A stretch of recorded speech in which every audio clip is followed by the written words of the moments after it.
मेरे करीम फरमाते हैं रब क़यामत के दिन बंदों से फरमाएगा क्या मैंने तेरे लिए कान और आंखें नहीं बनाई थी?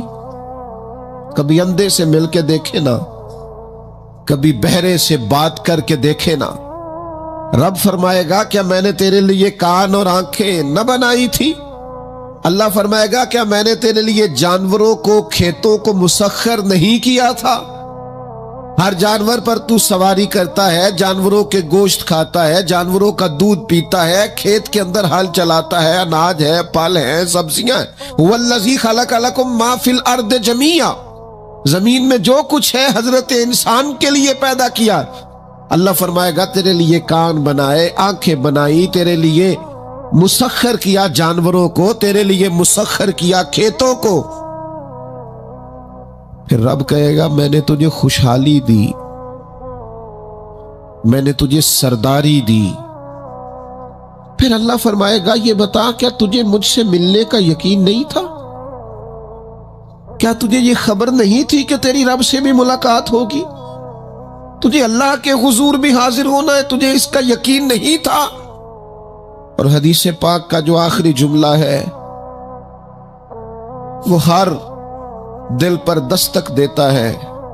हुजूर फरमाते रब फरमाएगा मैं भी आज तुझे उसी तरह ही फरामोश कर दूंगा जिस तरह तूने मुझे भुला दिया था। जा, तूने अगर मुझे भुला दिया था, आज मैंने भी तुझे फरामोश किया। दुआ करो हमारे साथ ये सलूक ना हो। हम तो मालिक के करम की उम्मीद पर ही कब्र में जाएंगे, उसकी रहमत की उम्मीद पर ही मैदान महशर में खड़े होंगे। बाकी पता सारा है सरदार नू कीतियां दा, एदा पर्दा पाया ही तेरा भला होसी। खबर तो सारी है, पता तो सारा है, इल्म तो सारा है। सबसे ज्यादा हम जानते हैं कहां कहां नाफरमानी हुई। याद रखना उसके हुजूर खड़े होना है, अल्लाह के हुजूर जवाब देना है। अगर जुल्म किया है मुलाजिम पर तो जवाब फिर भी देना है, जुल्म किया है गाहक पर तो जवाब फिर भी देना है, अगर जुल्म किया है पड़ोसी पर तो जवाब फिर भी देना है। फवा रब्बिका लनसअलन्नहुम अजमाइन, महबूब तेरे रब की कसम। अपने लफ्जों में बात करूं, अल्लाह कहता है महबूब मैनू तेरे रब की कसम मैं इन्हों पूछ लेना है, पूछ लेना मैंने इनसे सवाल करना। अम्मा कानू या मालून, जो ये अमल करते थे पूछूंगा, सवाल करूंगा। और मेरे नबी पाक सल्लल्लाहु ताला अलैहि वसल्लम के गुलामों, अगर जुल्म किया है बीवी पर हिसाब फिर भी देना है, अगर विरासत की तकसीम पर ज्यादती की है बहन भाइयों से हिसाब फिर भी देना है, अगर तरबियत ठीक नहीं की अपने बच्चों की तो हिसाब फिर भी। तुम सरबराह थे किदारे के, तुम्हारे पास अमानतें आती थी, बच्चे पढ़ते थे, मजमू के मजमे तुमसे अकीदतें रखते थे, लोग तुम्हें नेक समझते थे, हाथ चूमते थे, फूल फेंकते थे। तुमने बड़ी इज्जतें समेटी, तुमने खुशहालियां और सरदारियां समेटी। फवा रब्बिका लनसअलन्नहुम, तुम्हें हिसाब देना है। आज बड़े बड़े लोग हिसाब के डर से कांप गए। बगदाद के शेख अब्दुल कादिर जिलानी हरम मक्का में सर सजदे में रख के कहने लगे मेहरबानी करना मुझसे हिसाब न लेना। ख्वाजा हसन बसरी कहते हैं मैं हरम में था, अपने हुजरे में था, किसी के चीखने की आवाज आई, या अल्लाह माफ कर दे, या अल्लाह माफ कर दे, हिसाब वाले दिन मेरे ऊपर नरमी करना। फरमाते मैंने कहा कोई गुनाहगार आहोजारी कर रहा है, मैं जाके तसल्ली देता हूं। और जब मैंने जाके चेहरा देखा फरमाते कलेजा फट गया, वजूद कांप गया और मैं उस दुआ करने वाले के कदमों से लग गया। लोगों तुम्हें पता है वो कौन था जो दुहाई दे रहा था कि मालिक हिसाब न लेना? वो हुसैन का करबला में तन्हा बच जाने वाले साहिबजादे इमाम ज़ैनुल आबिदीन थे। वो शेर खुदा का पोता, फातिमा का जिगर पारा, तालीम उम्मत के लिए हरम मक्का में अल्लाह के हुजूर आहुजारियां करता है। मालिक वलिमन खौफ मकाम रब्बिही जन्नतान। अल्लाह कहता है जो मेरे सामने खड़े होने से डरेगा मैं 2 जन्नतें दूंगा। इमाम ज़ैनुल आबिदीन हरम मक्का में कहते हैं मालिक हिसाब न लेना, मेहरबानी करना, पर्दे रखना। ज़ैनुल आबिदीन आपका तो पल्लू पकड़ के सारी उम्मत जन्नत में जाएगी, आपके तो कदमों से लग लग के हमारे बाप हमारे दादा जन्नत में जाएंगे। आपकी दादी सैयदा पाक के आंचल में छुप के तो हमारी बेटियां पनाह मांगेंगी, हमारी माएं उनके कदमों से लगेंगी, तो जन्नत के रास्ते खुलेंगे। उम्मत को तालीम देते हैं डरो ना, अपनी जिंदगी सवारो ना, अपने शब रोज पर तवज्जो करो, बदल ना जाए यार। अब कुछ अपनी आखिरत का तसव्वुर न बनाए, कुछ अपने रब से माफी ना मांगे, कयामत में हिसाब देना। वो कहता है तुम्हें सामने, और नबी पाक अलैहिस्सलाम की अहादीस आसार और सारी चीजें सामने रख के उलमा ने एक नतीजा निकाला है। फरमाया कयामत के दिन सबसे पहला हिसाब उलमा का होगा। इन्होंने इज्जतें ज्यादा समेटी है ना। यहाँ एक दफा एक MPA साहब आए टाइम लेने के लिए, मैंने माजरत कर ली, मैंने कहा मेरे पास वक्त नहीं है। तो मुझे कहने लगे लोग तो हमारे पीछे भी बड़े हैं। मैंने कहा आपको लोग वोट देते हैं, हम पर लोग जान देते हैं। इतनी अगर सादतें समेटी है तो फिर सुनो ना, जिन्होंने ये दावे किए हैं कि हम दीनदार हैं। फरमाया पहला हिसाब उलमा का होगा, दूसरा हिसाब मुजाहिदीन का होगा, तीसरा मालदारों का होगा। और फरमाया यहां तक के अल्लाह तो सुबह क़यामत अंबिया किराम अलैहिमुस्सलाम से भी तबलीग के बारे में सवाल करेगा। हर एक से सवाल होना है, हम अपनी अपनी तैयारी करें क़यामत के रोज के लिए, आखिरत के दिन के लिए। या अय्युहल्लज़ीना आमनुत्तकुल्लाह वल तंजुर नफ्सुम मा क़द्दमत लिगद। ऐ ईमान वालो अल्लाह से डरो और हर नफ्स ये सोचे कि मैंने आखिरत के लिए आगे क्या भेजा है। आओ आज अपने अपने आमाल का जायजा ले। हमारे लिए आज शाम खाने में क्या है ये सबको पता है। इस माह मेरे घर में क्या आमदन है, क्या खर्च है, ये सबको पता है। लेकिन रब कहता वल तंजुर नफ्सुम मा क़द्दमत लिगद। ये भी देख तूने अपनी कब्र के लिए आगे क्या भेजा है, आखिरत के लिए आगे क्या भेजा है। ये देख कयामत वाले दिन के लिए तेरे पास सरमाया क्या है। वहां जब अल्लाह के हुजूर हाजिर होना है तेरे पास पेश करने को क्या है। जनाब सिद्दीक के पास पेश करने को वफा है, उम्मत की खिदमत गुजारी है जनाब उमर के पास, जनाब उस्मान गनी के पास सखावत है। मौला अली ने हर मैदान में तलवार चला के इस्लाम का झंडा बुलंद किया है। हुसैन इब्ने अली ने सर देकर अल्लाह के हुजूर नजर पेश की है। मैं भी सोचूं ना यार, आप भी सोचे ना, नेमतों की बहुतात कितनी। हमारी भरी हुई तिजोरियां, हमारे आंगन में खेलती हमारी औलादें, हमारे इर्द गिर्द हमारे दोस्तों की लाइनें, हमारे दस्तरखान पर बिछी हुई नेमतें, हमारा तंदुरुस्त वजूद, हमारी बोलती जुबान, हमारी देखती आंखें, हमारे सुनते कान, हमारी सांस लेती रूह, इस सारे वजूद से हमने क्या इकट्ठा करके अपनी आखिरत के लिए भेजा। सुबह कयामत के लिए हमने सामान क्या किया है। अल्लाह के हुजूर जब हमें जवाब देना है तो हमारे दामन में क्या है, क्या पेश करना है। आज अपने दिल से, अपनी रूह से ये सवाल हमें जरूर करना है, और एक बार नहीं 100 बार करना और बार बार करना है। नबी पाक सल्लल्लाहु ताला अलैहि वसल्लम ने इरशाद फरमाया है, हुजूर फरमाते 5 सवाल पूछेगा रब कयामत के दिन, और जब तक तुम इन सवालों के जवाब नहीं दोगे तुम्हें हिलने नहीं दिया जाएगा। एक ये पूछा जाएगा उम्र कहां गुजरी, सारा वक्त जाया हो गया मोबाइल पे, सारा टाइम जाया हो गया खुशगपियों में, शुगल मेला, आना जाना, उम्र सारी कीमती वक्त जाया कर दिया। और फिर एक सवाल, इसी सवाल से मुतलका दूसरा होगा, जवानी कहां गुजारी? वो सारी खेल कूद में गुजर गई, लाहवो लाभ में गुजर गई, गेमों में गुजर गई, ये सवाल होगा। और तीसरा सवाल रब पूछेगा, बताओ ना माल कहां से कमाया, जराए आमदन बताओ। दुनिया में तो तुमने धूल झोंक ली, जहां धोखनी थी, यहां बताओ कहां से कमाया, और कमा कर भी तुम मालिक नहीं हुए। चौथा सवाल ये पूछा जाएगा, बताओ माल खर्च कहां किया। और मेरे नबी पाक फरमाते हैं, पांचवा सवाल ये होगा, ये बताओ अपने इल्म पर अमल कितना किया।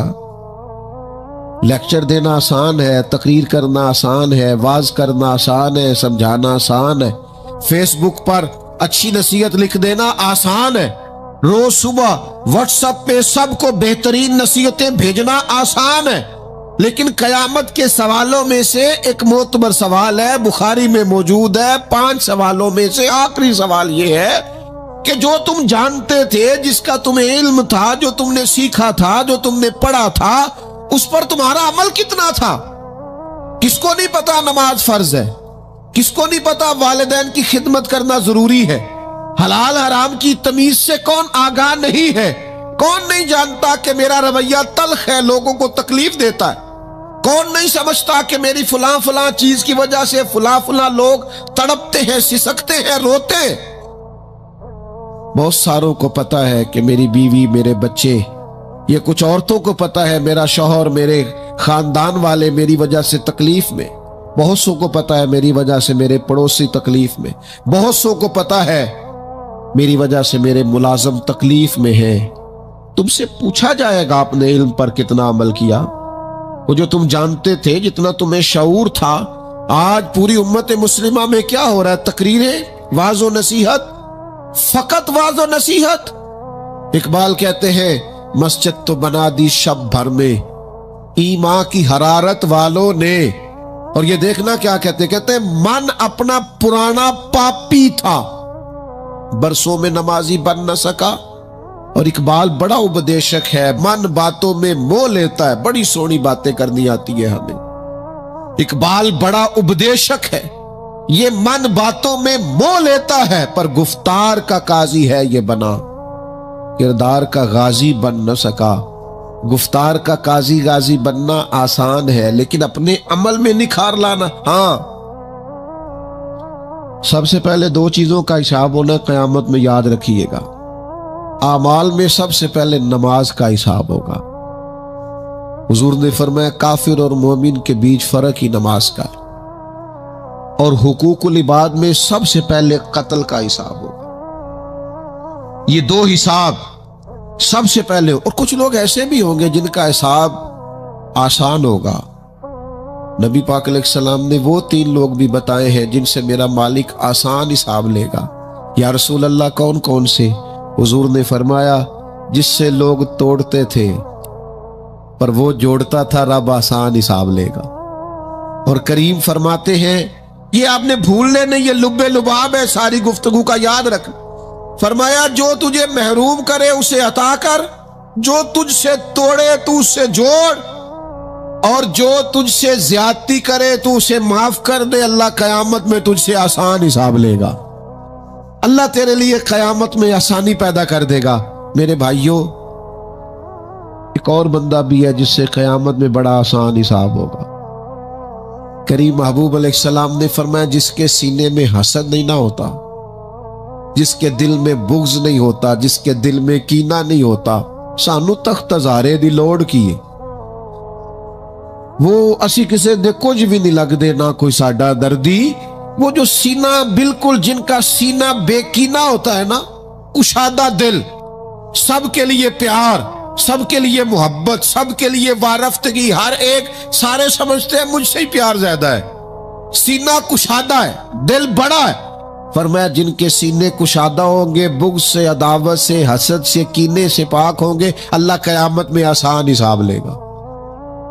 अच्छा, मेरा विजदान कहता है कि मेरे नबी पाक के पाक लफ्जों का माना यह है, क़यामत में रब उनसे फरमाएगा, जाओ मैंने तुम्हें माफ किया।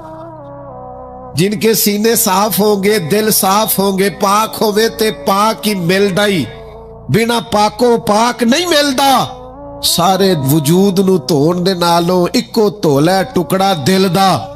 दिल हो साफ, दिल हो कुशादा, 14 तबक दिले दे अंदर असा तंबू वांगू ताने हूं।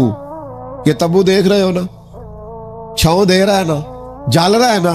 दरवेश कहते हो 14 तबक मेरे दिले दे अंदर ते मैं तंबू वांगू ताने हूं। दिल दरिया समुद्रों डूंगे। ये कौन दिलां दिया जाने हूं असा कीती है जान हवाले रब दे। ऐसा इश्क कमाया मरण तो पहलो ही मर गया बाहू, ता मतलब नू पाया है। छोड़ दिए जाए सारे कीने। जब कयामत में अल्लाह के हुजूर हाजिरी का डर हो ना, तो फिर ना बंदा बददियानत नहीं होता, बेईमान नहीं होता। लाखों करोड़ों अरबों भी आए तो कभी भी उसकी राल नहीं टपकती, कभी भी उसका दिल ललचाता नहीं। और अगर लोग बददियानत हो जाए ते चोरी कख दीवी ते चोरी लाख दीवी, फिर लोग 1 रुपया भी नहीं छोड़ते। फिर जरा जरा सी बात पे बददियानत होते हैं। सही बुखारी मुस्लिम में हदीस है। नबी पाक अलैहिस्सलाम फरमाते एक शख्स ने जमीन बेची, दूसरे ने खरीद ली। जब वो खरीदने वाले ने उसे खोदा तो अंदर से खजाना निकल आया। मुझे बताओ, खजाना निकले तो लोग छुपाते नहीं फिरते, लोग तय के अंदर नहीं लेके जाते। वो खजाना निकल आया। उसने क्या किया, वो लेके उस शख्स के पास चला गया जिससे उसने जमीन खरीदी थी। कहने लगा यार तेरी जमीन से खजाना निकल आया, मैंने जमीन खरीदी थी, खजाना तो नहीं ना खरीदा था। ये जरा ध्यानत का उरूज देखो, तकवे का नूर देखो। ये देखो बातन कैसे थे लोगों के, अरबों करोड़ों रुपया। ये हुजूर बयान फरमा रहे हैं, बुखारी मुस्लिम में मौजूद है। करीम फरमाते हैं उस शख्स ने जाके कहा भाई मैंने जमीन खरीदी थी, खजाना नहीं खरीदा था, लिहाजा ये तेरा है। वो भी रब का बंदा था। कहने लगा मैंने ना जमीन बेची थी और जो कुछ है वो सारा ही बेच दिया था, लिहाजा निकल आया तो तेरा ही है। मेरा होता तो जब मेरे पास थी तब निकलता, लिहाजा तेरा ही है। दोनों में बहस होने लग गई। वो कहता है तू रख, वो कहता है। आजकल क्या होता है, वो जरा महंगी हो गई ना, सड़क गुजर गई, कहते ने मुकर जाओ, जमीन जरा महंगी हो गई है, को थोड़ा रेट और लग गया, खजाना निकल आया। हुजूर फरमाते वो दोनों एक दाना के पास गए और जाके कहा यार ये मसला बन गया हमारे लिए, खजाना निकल आया जमीन से, तो अब मैं इसे कहता हूं तू ले वापस, चूंकि तेरी जमीन से निकला है। तो ये कहता है मैंने जमीन बेची तो खजाना भी बेच दिया। वो दाना कहने लगा तुम्हारी कोई औलाद भी है? एक कहने लगा मेरी बेटी है, दूसरा कहने लगा मेरा बेटा है। कहने लगा दोनों की शादी कर दो और खजाना दोनों को दे दो। और मेरे भाई, जब हजरत शेख अबुल हसन एक दरवेश थे मिस्र में, हर रोज दुआ मांगते थे या अल्लाह ताजर की उन 2 बीवियों पे रहम फरमा, या अल्लाह उस ताजर की 2 बीवियों पे रहम फरमा। लोगों ने कहा हुजूर ये क्या मामला हुआ? फरमाने लगे यहां मिस्र में एक ताजर रहता था, उसे अक्सर बेशतर तिजारत की गरज से मुल्क के शाम जाना पड़ता, तो उसने सोचा वहां निकाह ना कर लूं। उसने वहां निकाह कर लिया, मालदार था, वहां एक बीवी रख ली, मकान रख लिया। अब ये जो बीवी मिस्र में थी ना, इसे थोड़ा शक गुजरा। बीवी बड़ी गहरी जासूस होती है, उसे समझ आ गई कि बदले बदले से मेरे महबूब नजर आते हैं। उसे समझ आ गई कि धुले धुले कपड़े आते हैं, वो कैफियत ही नहीं पहले जो रंग होता था। एक शख्स को पैसे दिए, कहा जरा इसकी जासूसी तो कर। शेख फरमाते वो मुल्क के शाम पहुंचा, उसके पीछे पीछे वहां जाके इसने वापस आके खबर दी कि तेरे शौहर ने तो निकाह किया हुआ। लेकिन इत्तेफाक की बात यह कि इस दफा जब ये सफर से आया तो शदीद बीमार था। बीवी हौसले वाली थी, सब्र वाली थी। उसने सोचा कि जरा सेहत इसकी ठीक होती है तो फिर मैं इससे बात करूंगी कि तुमने मुझे बताया ही नहीं और निकाह कर लिया है। लेकिन उसकी तबीयत ठीक ना हुई, वो ज्यादा बीमार हुआ, हत्ता के इंतकाल कर गया। औलाद कोई नहीं थी। उस बीवी ने इद्दत गुजारी और फिर जितनी जायदाद थी उसका वो हिस्सा जो दूसरी बीवी का बनता था वो सारा ऊंटों पे रखा और मिस्र से लेकर शाम पहुंची अपने भाइयों और अजीजों के साथ। और उसे जाके कहने लगी, जमाना तो नहीं जानता पर मैं तो जानती हूं ना, अल्लाह को जवाब देना है। उसकी तू भी बीवी है, जितनी मैं हकदार हूं तू भी हकदार है, लिहाजा ये हिस्सा तेरा, रख ले।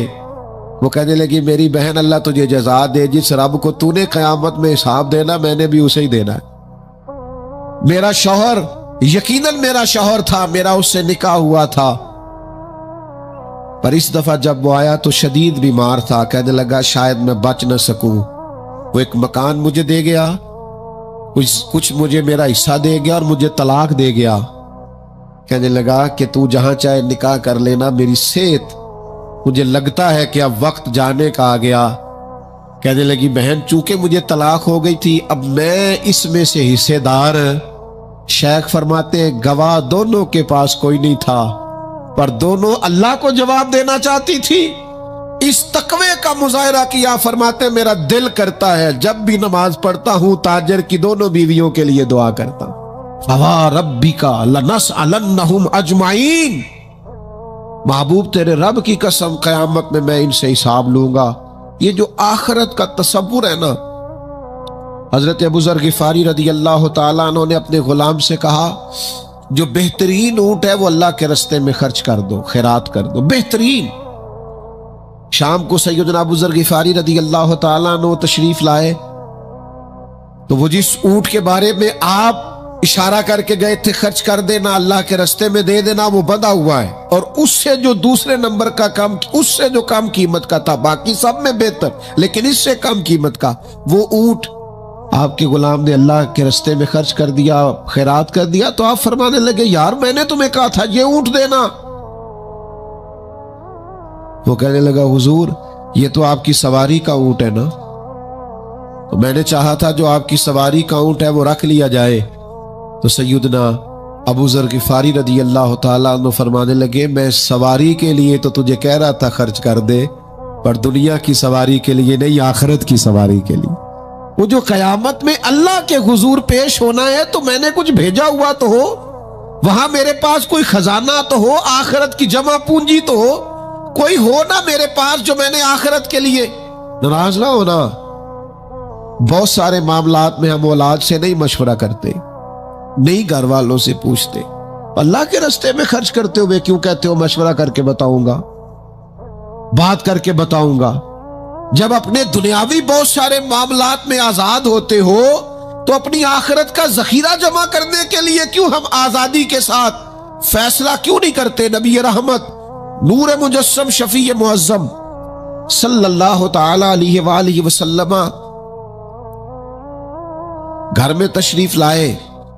हुजूर ने पूछा क्या है खाने के लिए। अर्ज की, हुजूर एक बकरी ज़िबा की थी, सारी बांट दी है, एक दस्ती बची है, एक टांग की दस्ती का कुछ हिस्सा बचा है।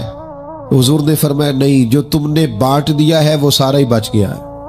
क्यों? वो आखिरत के लिए जमा हो गया, वो सारा बच गया। ये जो तुमने कहा है ना ये बची है, ये नहीं बची, बचा तो वो सारा है जो राह खुदा में बांट दिया गया। मेरे अजीजों, इतना बड़ा मजमा है, हजारों की तादाद में आप लोग तशरीफ लाए हैं। मैं आजिज आदमी, आप सबसे ज्यादा गुनाहगार, सिर्फ एक पैगाम देना चाहता हूं, अल्लाह के सामने हमने खड़े होना है, अपनी आखिरत की तैयारी करें। मैं भी आज नए सिरे से अपनी जिंदगी पर गौर करूंगा, आप भी नए सिरे से अपनी जिंदगी पर गौर करें। मैं भी आज अल्लाह के हुजूर सिद्ध के दिल से माफी मांगू। हम सब अल्लाह के हुजूर हाजिर हैं, जुम्मा पढ़ने आए हैं, माफी मांगे। सारे अपने रब की बारगाह में अर्ज गुजार हो कि हमारा मालिक हमारे ऊपर फजल करे और हमें ऐसी तौफीक दे कि हम अपनी आखिरत के लिए कोई जखीरा कर सके। आखिरत की फिक्र बड़ी अहम चीज है।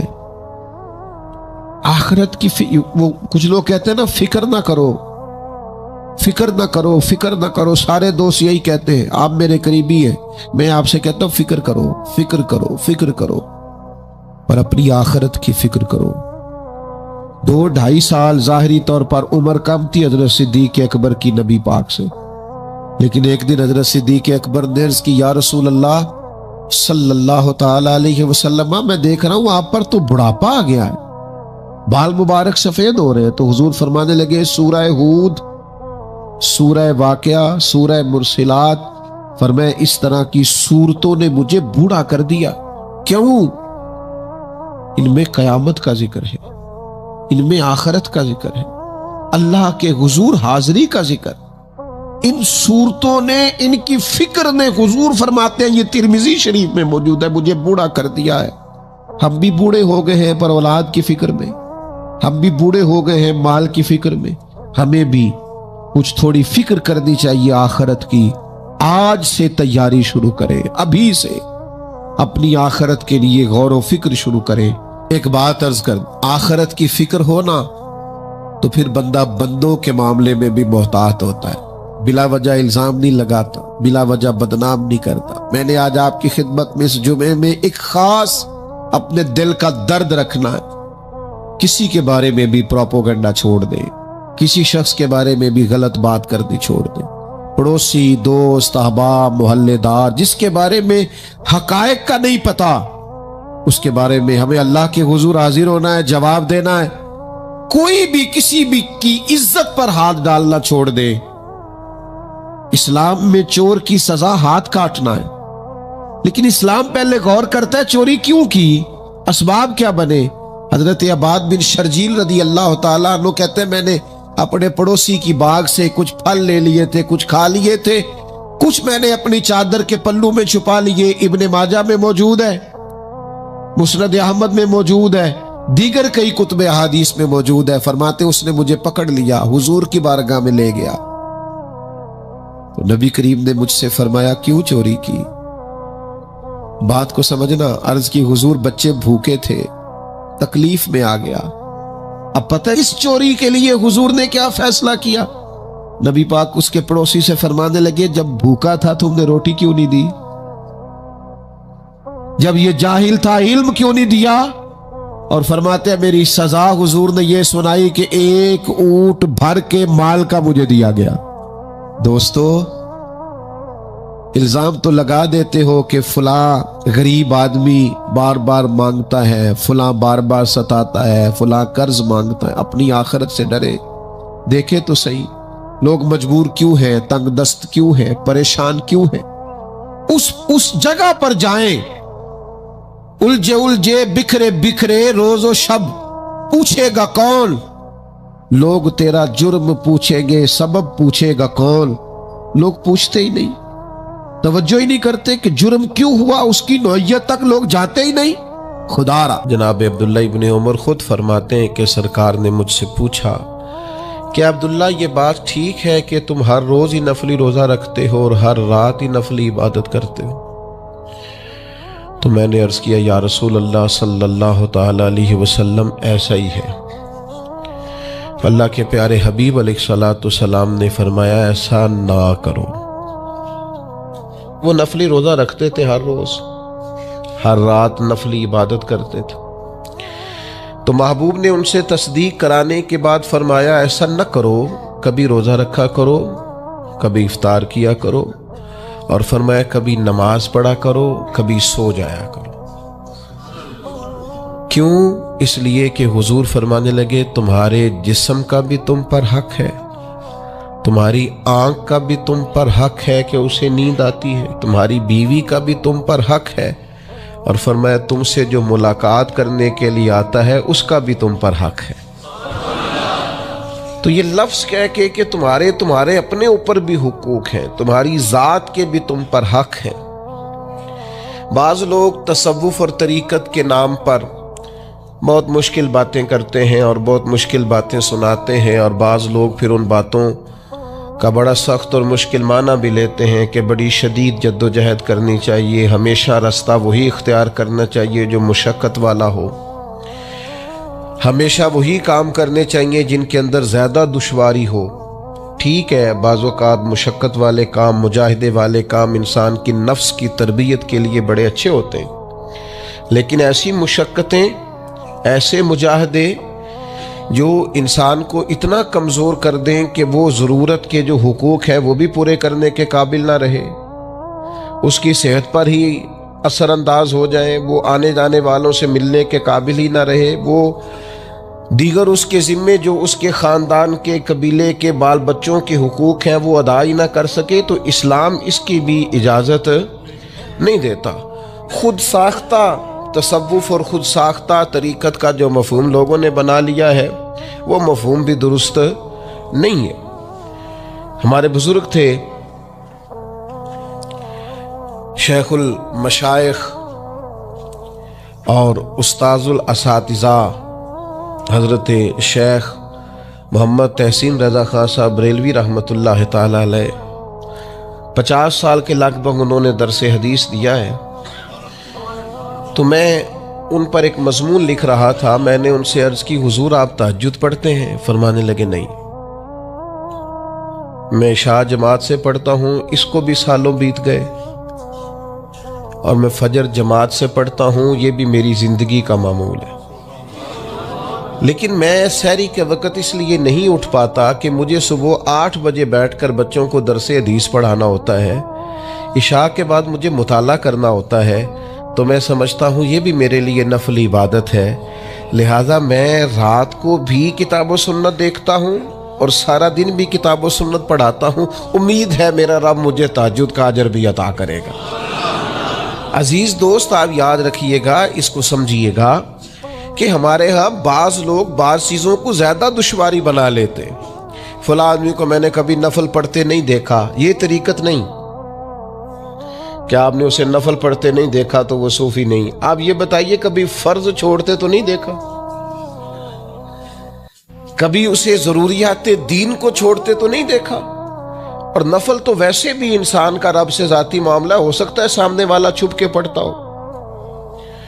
हो सकता है वो किसी ऐसे लम्हे में पढ़ता हो जब वो समझे कि इस वक्त मुझे तन्हाई मुयस्सर है। तो हुजूर ने फरमाया तुम्हारे नफ्स का भी तुम पर हक है। जिन जिन चीज़ों को अल्लाह रसूल ने जायज़ करार दिया है वो कोई शख्स भी इस्तेमाल करता है तो उसको कोई शख्स नाजायज़ कर सकता नहीं, किसी को भी उसका इख्तियार और हक हासिल नहीं है। बल्कि सही बुखारी के अंदर सैयदा आयशा सिद्दीक़ा रदी अल्लाह ताला अन्हा की एक रवायत मौजूद है। आप फरमाते हैं नबी पाक सल्लल्लाहु ताला अलैहि वसल्लम ने कोई काम किया, बाद में रुख्सत दे दी, इजाज़त दे दी, फरमाया चाहे करो चाहे ना करो, न करने की इजाज़त दे दी, पहले सरकार ने किया। तो बाज़ लोग ऐसे थे जिन्होंने उस रुख्सत से फ़ायदा नहीं उठाया, वो काम करते रहे। हुजूर ने इजाज़त दी थी लेकिन उन्होंने उस इजाज़त से फ़ायदा ना उठाया। तो नबी करीम अलैहिस्सलाम को जब इस बात का इल्म हुआ तो महबूब ने अल्लाह की हम्द की और हुजूर फरमाने लगे ये बाज़ लोगों को क्या हो गया है कि वो उन कामों से बचते हैं जो मैं करता हूँ, यानी जिस रुख्सत और गुंजाइश पर मैं अमल कर रहा हूँ अल्लाह का महबूब हो के, वो उस चीज़ को छोड़ रहे हैं, उससे एतराज़ बरत रहे हैं, हालांकि मैं इजाज़त दे रहा हूँ। और फिर अल्लाह के हबीब अलैहिस्सलाम ने क्या खूबसूरत अंदाज में इस सारे मफहूम को इतना समेटा कि इसको हमेशा के लिए बंद कर दिया। अल्लाह के महबूब फरमाने लगे मुझे अल्लाह की कसम, मैं तुम सबसे ज़्यादा रब को जानता हूँ और मैं तुम सबसे ज़्यादा अल्लाह से डरता हूँ। तो जब मैं किसी गुंजाइश पे अमल कर रहा हूँ, जब मैं किसी ज़रूरत पर अमल कर रहा हूँ, तो यहाँ एक दोस्त तशरीफ़ लाए हमारे पास, तो वो हमें मशवरा देने लगे कि आपके यहाँ बच्चों को छुट्टी होती है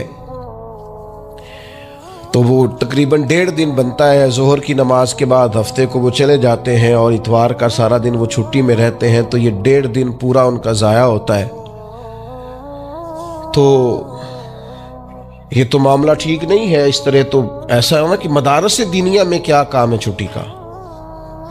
तो मैंने उनसे कहा हो सकता है मदरसे के तालिब इल्मों को भी नींद आती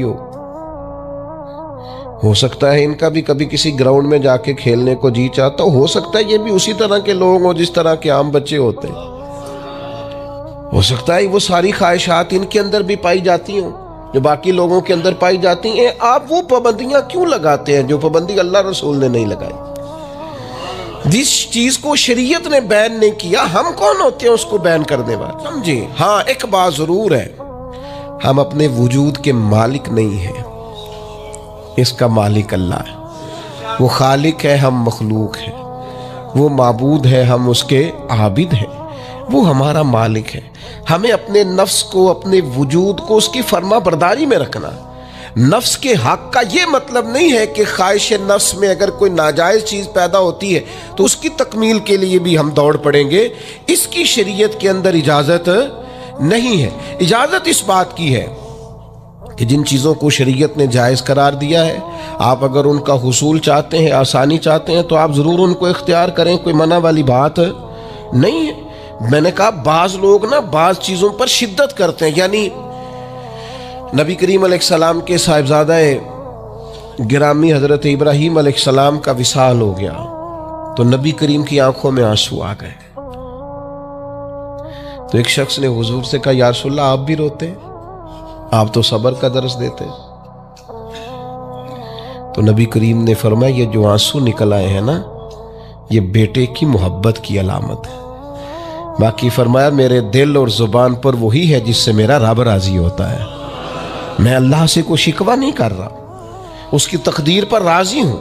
लेकिन यह कि जो इंसान पर अल्लाह ताला ने कुछ फितरी मोहब्बत रखी, आप उसको भी कबूल नहीं करते बाज लोग। तो कुछ लोग बाज लोगों पर ज्यादा शिद्दत करते हैं, बाज लोग बाज चीजों के मामले में ज्यादा शिद्दत का। हजरत उमर को नबी पाक ने कुछ नजराना देना चाहा, हदिया देना चाहा। एक है आप किसी से मांगते हैं, एक है कोई आपको देता है। इन दोनों बातों में वो जो तोहफा लेना देना है, उसे तो हुजूर ने फरमाया मोहब्बत बढ़ती है।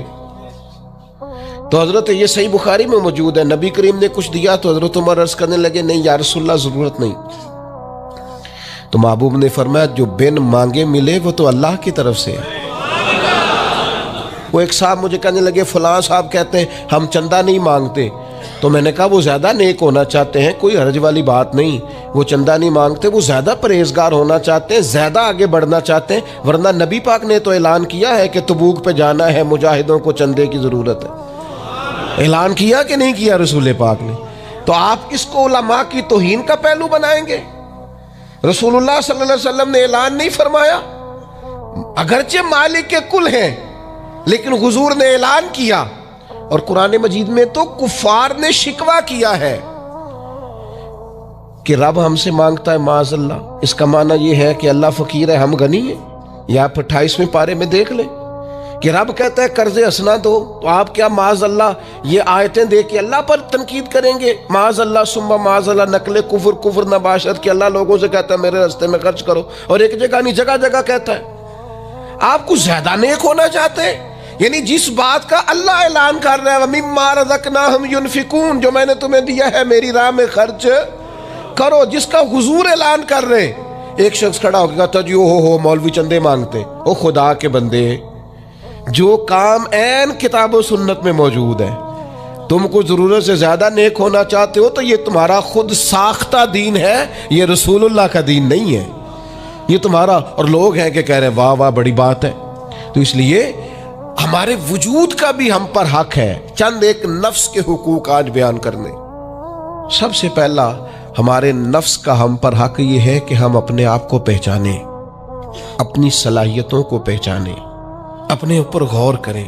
कुरान मजीद ने इरशाद फरमाया कि बलिल इंसानु अला नफ्सिही बसीरा, फरमाया बल्कि इंसान खुद अपने ऊपर गवाह है, इसे अपना पता है। बहाने बनाए तो बात अलग है, ये खुद पर गवाह है, इसे खबर है।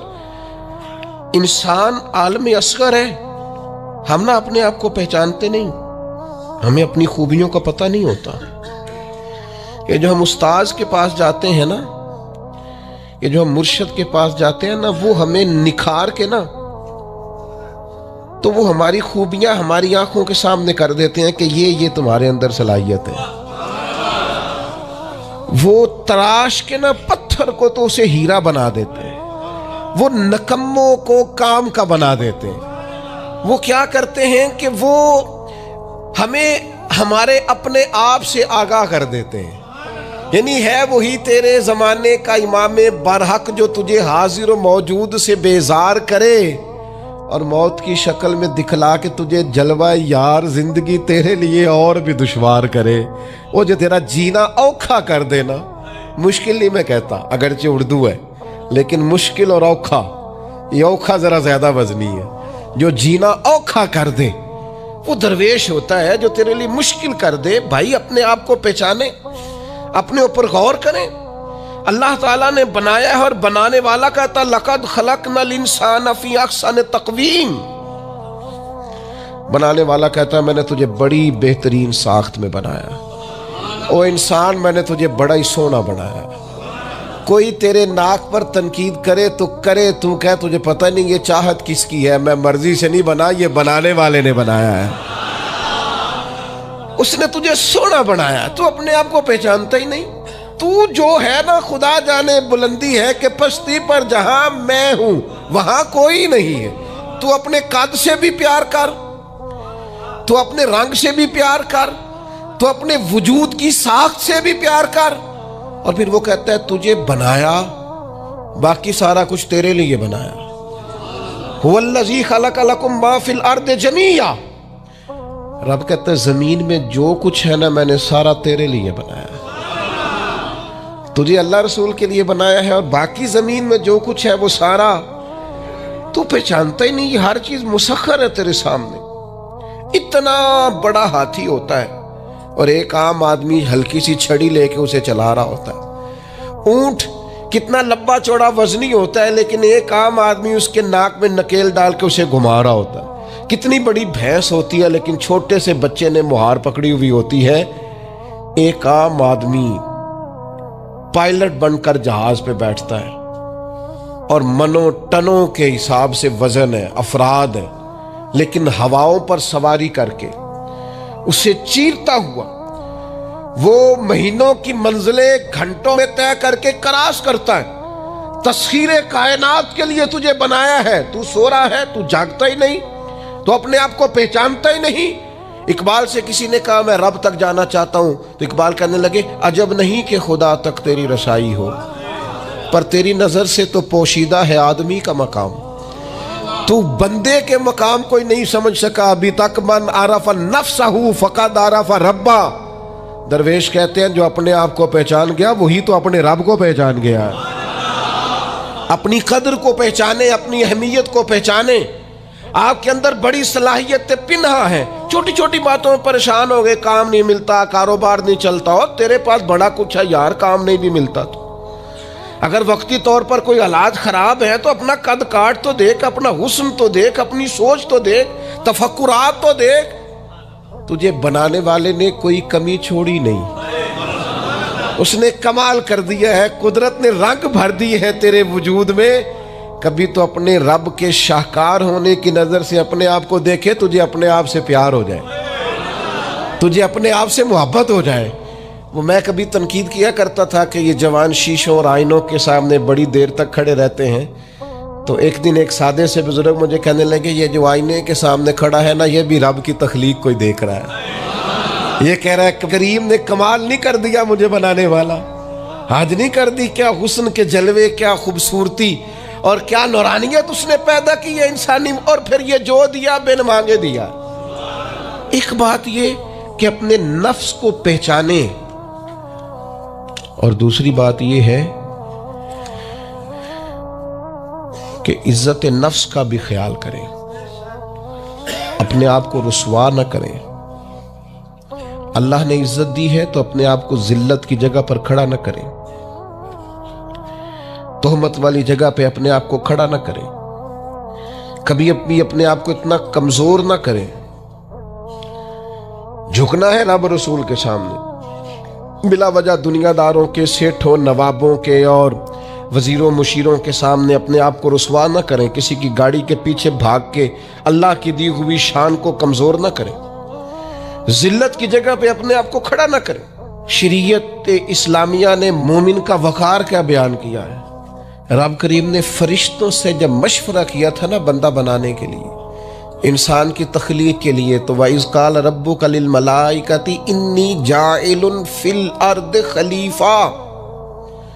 अल्लाह ने फरिश्तों से फरमाया मैं जमीन पे अपना नायब बनाना चाहता हूं। ओहो, कभी आप इसको समझ जाए ना कि ये इज्जत का ताज क्या है। रब कहता है मैंने तुझे जमीन पर अपना खलीफा बनाया है, तो नायब है मेरा। और कितना तू पुरवकार है और तू कितना ताकतवर है इंसान, तेरे अंदर कितनी सलाहियतें हैं। सूरह अहज़ाब में अल्लाह करीम फरमाते रब ने अपनी अमानत जमीनों आसमान पर रखनी चाहिए तो जमीनों आसमान ने इनकार कर दिया अल्लाह की अमानत को उठाने से। वह हमलहल इंसान, और इंसान ने उस अमानत को उठा लिया।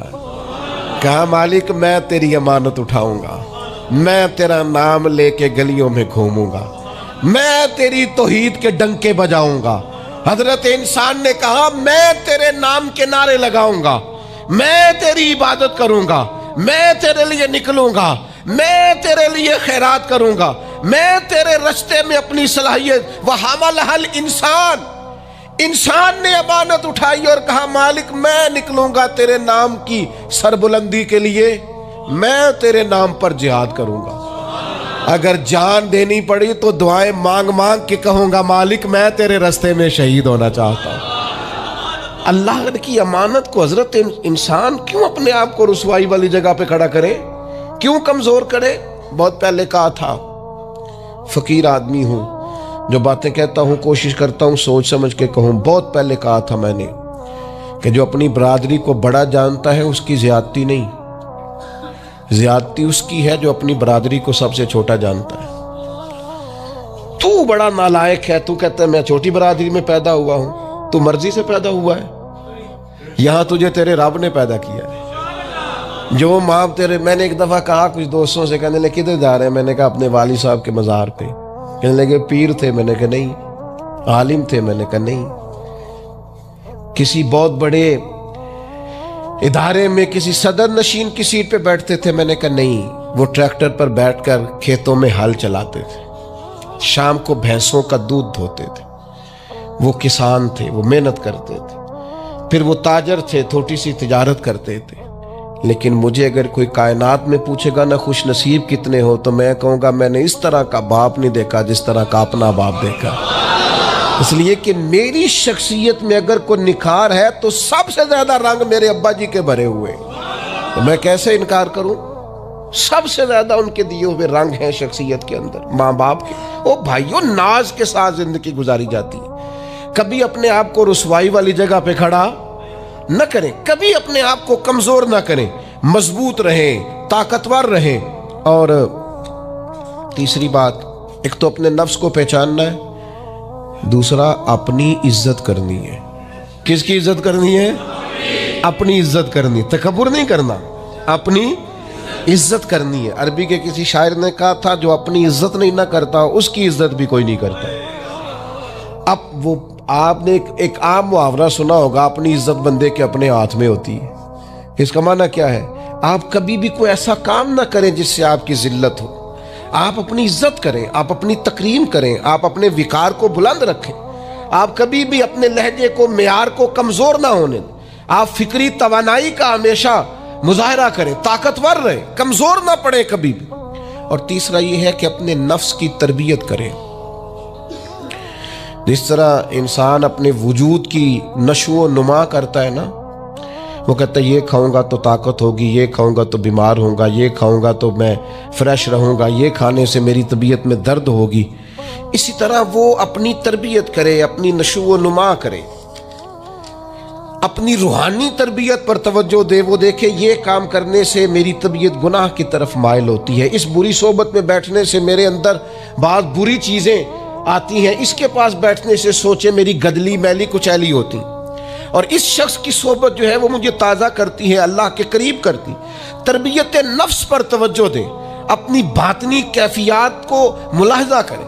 अपनी तरबियत सबसे ज़्यादा इंसान खुद कर सकता है। बलिल इंसान वाला नफ्सिही बसीरा, इंसान खुद अपने ऊपर गवाह है।